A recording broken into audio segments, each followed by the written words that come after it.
জিকির আল্লাহর সন্তুষ্টি লাভের অন্যতম মাধ্যম। জিকিরে প্রশান্তি আসে, বান্দার আমলনামাকে ভারী করে। জিকিরে জান্নাত সুসজ্জিত হয়। তাই মুমিনের উচিত জিকিরের মাধ্যমে জিহ্বাকে তাজা রাখা। আপনি জানেন কি, এমন একটি জিকির রয়েছে যা নিয়মিত পাঠ করলে আল্লাহ তাআলা সমুদ্রের ফেনার চেয়েও অধিক গুনাহ মাফ করে দেন।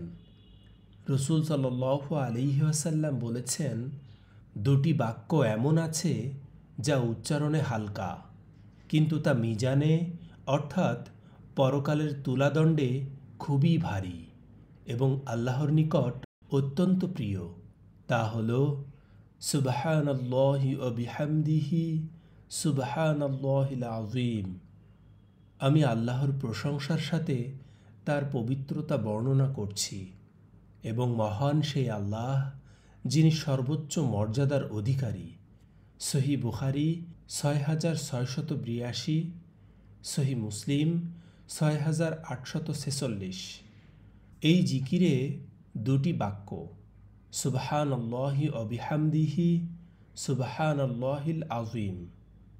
উভয় বাক্যের শুরু হয়েছে সুবহানাল্লাহ অর্থাৎ আল্লাহর প্রশংসা দিয়ে এবং তার পরের শব্দ দিয়ে মহান রবের শ্রেষ্ঠত্ব প্রকাশ করা হয়েছে। আর আল্লাহর শ্রেষ্ঠত্ব বর্ণনা করাই গোলাম বা বান্দার প্রধান কাজ। কুরআনে একাধিক স্থানে আল্লাহ তাআলা বলেছেন, তারই প্রশংসা যিনি সব কিছুর রব এবং তিনি সকল ত্রুটি থেকে পবিত্র। সূরা ইসরা আয়াত ১১১। হাদিসে এই জিকিরের বিশেষ ফজিলত উল্লেখ করা হয়েছে।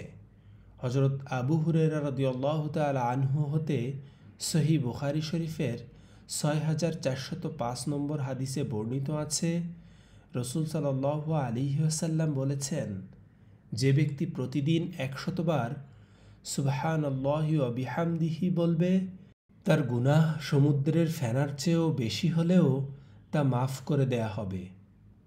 হযরত জাবের রাদিয়াল্লাহু তাআলা আনহু থেকে সহিহ তিরমিজি শরীফের ৩৪৬৪ নম্বর হাদিসে বর্ণিত আছে, রাসূলুল্লাহ সাল্লাল্লাহু আলাইহি ওয়াসাল্লাম বলেছেন, যে ব্যক্তি সুবহানাল্লাহি ওয়া বিহামদিহি পাঠ করে, প্রতিবার তার জন্য জান্নাতে একটি গাছ রোপণ করা হয়। আল্লাহ রাব্বুল আলামিন আমাদেরকে এই জিকিরের উপর আমল করার তৌফিক দান করুন। আমিন।